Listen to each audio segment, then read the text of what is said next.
माझ्याबरोबर खासदार इम्तियाज जलील आहेत। सर, काय सांगाल, अहिल्यानगरची जी सभा होणार होती त्या सभेला परवानगी मिळूनही जाणार नाही असा निर्णय?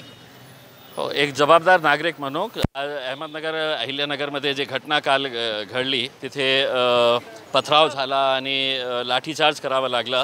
40 मुलांना पोलिसांनी ताब्यात घेतलेले आहे। अशा परिस्थितीमध्ये तिथे जाऊन आमच्या पक्षाला मोठा करण्याचे आज आम्हाला असं वाटत नाही आहे।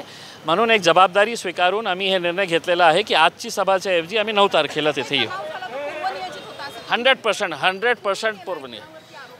आज काय आहे, खूप सारे मोठ्या पक्षांचे मोठे नेते जे आहे आमच्या पक्षामध्ये प्रवेश करणार होते, म्हणून हे सगळं सुनियोजित होतं।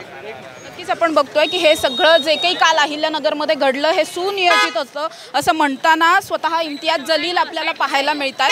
त्याचबरोबर आपण जर पाहिलं तर आज जी काही सभा या ठिकाणी असदुद्दीन ओवैसी यांची होणार होती, या सभेला परवानगी देण्यात आलेली होती। काही अटी शर्ती घालण्यात आलेल्या होत्या, मात्र या अटी शर्ती घालून परवानगी जी मिळाली ती परवानगी मिळून सुद्धा आता या ठिकाणी सभा होणार नाहीये। ही सभा जी आहे ती आता 9 तारखेला घेतली जाईल। उर्वरित महाराष्ट्राच्या काही भागांमध्ये आणखी काही सभा आणि दौऱ्यांचं नियोजन जे आहे ते असणार आहे। त्यामुळे आज अहिल्यानगरमध्ये न जाता इतर जे पुढचे दौरे आहेत ते सगळे दौरे केले जाणार आहेत आणि त्यानंतर 9 तारखेला या ठिकाणी अहिल्यानगरचा दौरा जो आहे तो करताना आपल्याला पाहायला मिळणार आहेत हे सगळेच MIMचे नेते। त्यामुळे आता अहिल्यानगरची 9 तारखेची जी काही सभा असणार आहे या सभेमध्ये नेमकं काय होतं हे पाहणं महत्त्वाचं असणार आहे, कारण पूर्वनियोजित हा सगळा जो काही तणाव झाला हा पूर्वनियोजित असल्याचा आरोप त्यांनी केला। हे आरोप ज्यांच्यावरती करण्यात आलेले आहेत त्या नेत्यांचं या सगळ्यामध्ये काय म्हणणं आहे आणि पोलिसांना सुद्धा या सगळ्यामध्ये सगळ्यांचीच कसून चौकशी करण्याची मागणी जी आहे ती MIMच्या नेत्यांकडून करण्यात आली आहे। त्यामुळे पोलिसांच्या तपासातून काय समोर येतं हे पाहणं महत्त्वाचं असणार आहे। कॅमेरा पर्सन निलेशसह समृद्धी जाधव, टॉप न्यूज मराठी,